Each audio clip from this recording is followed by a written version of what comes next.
11th Standard, Unit 1, Supplementary, After 20 Years. O. Henry. Warm up. What do you expect your close friends to do for you? Beautify the petal with your thoughts. Find out when the International Day of Friendship is celebrated. How is that day celebrated? We have heard of the proverb, familiarity breeds contempt. Do you think that the passage of time strengthens friendship? Share your reasons with your class. Here is a story entitled After 20 Years, which is about two best friends who had to part ways. They returned to keep an appointment they had made 20 years ago. Read to find out what happens when they meet again. The policeman on the beat moved up the avenue impressively. The impressiveness was habitual and not for show, for spectators were few.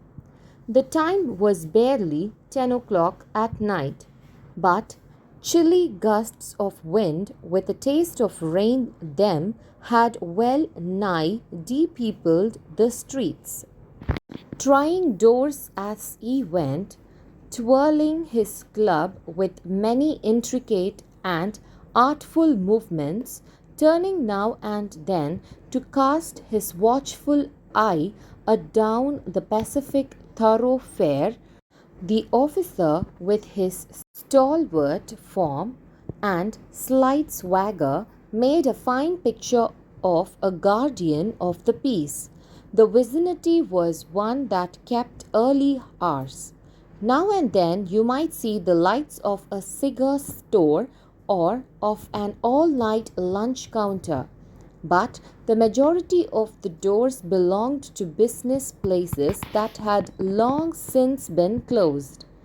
When about midway of a certain block, the policeman suddenly slowed his walk. In the doorway of a darkened hardware store, a man leaned with an unlighted cigar in his mouth. As the policeman walked up to him, the man spoke up quickly. "It's all right, officer," he said reassuringly. "I'm just waiting for a friend. It's an appointment made 20 years ago. Sounds a little funny to you, doesn't it? Well, I'll explain if you would like to make certain it's all straight. About that long ago, there used to be a restaurant where this store stands, Big Joe Brady's restaurant. Until 5 years ago," said the policeman. "It was torn down then." The man in the doorway struck a match and lit his cigar. The light showed a pale, square-jawed face with keen eyes and a little white scar near his right eyebrow. His scarf pin was a large diamond, oddly set. 20 years ago tonight," said the man, "I dined here at Big Joe Brady's with Jimmy Wells, my best chum and the finest chap in the world. He and I were raised here in New York, just like two brothers together. I was 18 and Jimmy was 20. The next morning I was to start for the West to make my fortune. You couldn't have dragged Jimmy out of New York. He thought it was the only place on earth. Well, we agreed that night that we would meet here again exactly 20 years from that date and time, no matter what our conditions might be or from what distance we might have to come. We figured that in 20 years each of us ought to have our destiny worked out and our fortunes made, whatever they were going to be. "It sounds pretty interesting," said the policeman. "Rather a long time between meets, though, it seems to me. Haven't you heard from your friend since you left?"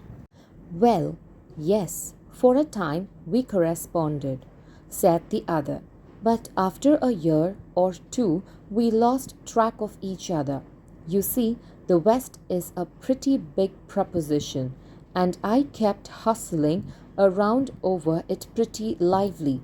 But I know Jimmy will meet me here if he is alive, for he always was the truest, staunchest old chap in the world.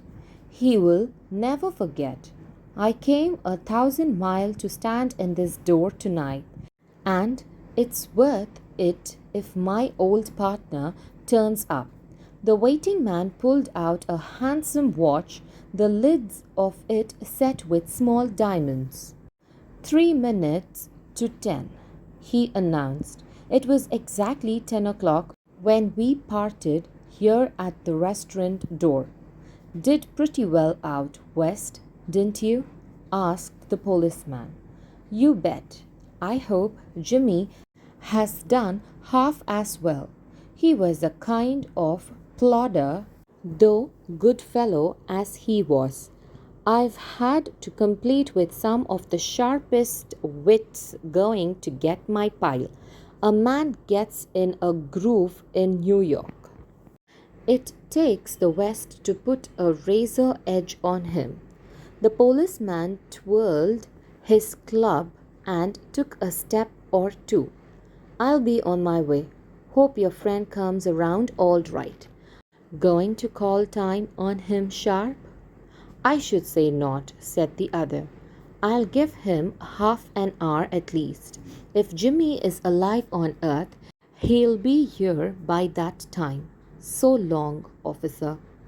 There was now a fine, cold drizzle falling, and the wind had risen from its uncertain puffs into a steady blow. The few foot passengers astir in that quarter hurried dismally and silently along with coat collars turned high and pocketed hands. And in the door of the hardware store the man who had come 1,000 miles to fill an appointment, uncertain almost to absurdity with the friend of his youth, smoked his cigar and waited. About 20 minutes he waited, and then a tall man in a long overcoat with collar turned up to his ears hurried across from the opposite side of the street. He went directly to the waiting man.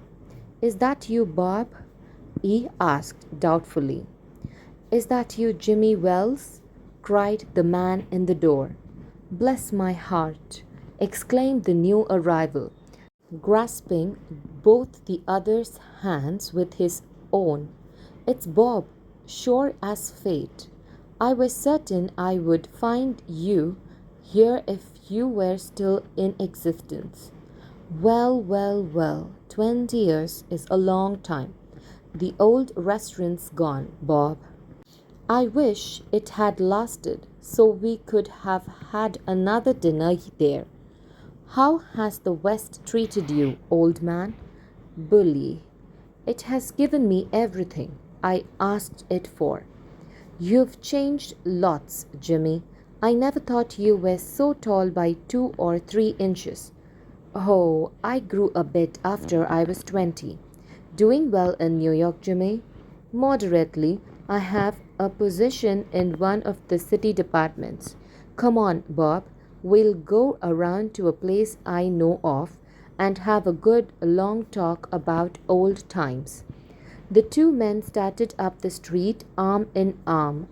The man from the West, his egotism enlarged by success, was beginning to outline the history of his career. The other, submerged in his overcoat, listened with interest. At the corner stood a drugstore, brilliant with electric lights. When they came into this glare, each of them turned simultaneously to gaze upon the other's face. The man from the West stopped suddenly and released his arm. You are not Jimmy Wells, he snapped. 20 years is a long time, but not long enough to change a man's nose from Roman to a pug. It sometimes changes a good man into a bad one, said the tall man. You've been under arrest for 10 minutes, Silky Bob. Chicago thinks you may have dropped over our way and wires us she wants to have a chat with you. Going quietly, are you? That's sensible. Now, before we go on to the station, here's a note I was asked to hand you. You may read it here at the window. It's from Patrolman Wells. The man from the west unfolded the little piece of paper handed to him. His hand was steady when he began to read, but it trembled a little by the time he had finished. The note was rather short. Bob, I was at the appointed place on time.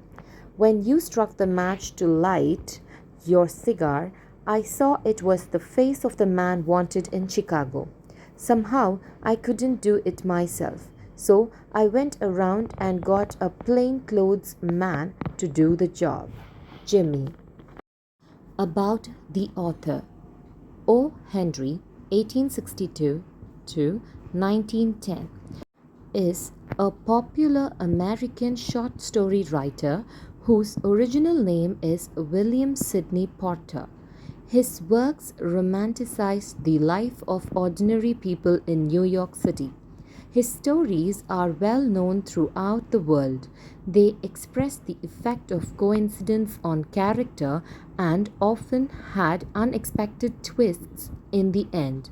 His stories are also noted for their witticism and clever wordplay.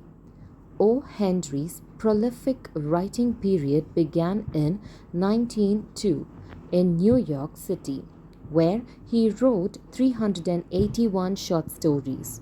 He wrote one story a week for the New York World Sunday magazine for over a year. O. Henry's short story, After 20 Years, was first published in the Sunday edition of the New York World in 1905. The story was included in the 1906 anthology The 4,000,000, and it has since been republished in many short story collections. A few of his other popular short stories are The Gift of the Maggie, The Cop and the Anthem, The Ransom of a Red Chief, A Retrieved Reformation, and The Third Ingredient. Glossary. Avenue, a wide street. Habitual, regular. Nigh, almost. Twirling, twisting and spinning around. Intricate, complicated. Stalwart, physically strong. Swagger, walk in a confident way. Vicinity, the surrounding area, neighborhood. Reassuringly, making someone feel less doubtful. Proposition, theory or system. Plodder, one who toils slowly but steadily. Wits, intelligent people. Groove, a dull routine that does not change. Razor edge, a critical situation. Dismally, without happiness and cheer. Absurdity, quality of being silly and foolish. Egotism, a feeling of self-importance. Outline, describe. Wires, send a telegraphic message.